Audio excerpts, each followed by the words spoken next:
Now, most scenes have dialogue. Dialogue is key. It reflects the character's personality. One of the masters, Quentin Tarantino, True Romance, all those colorful characters, none of them have the same voice. All their dialogue is specific and unique.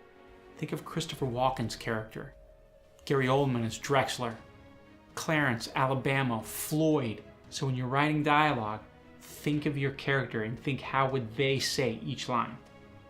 You want to avoid on-the-nose dialogue.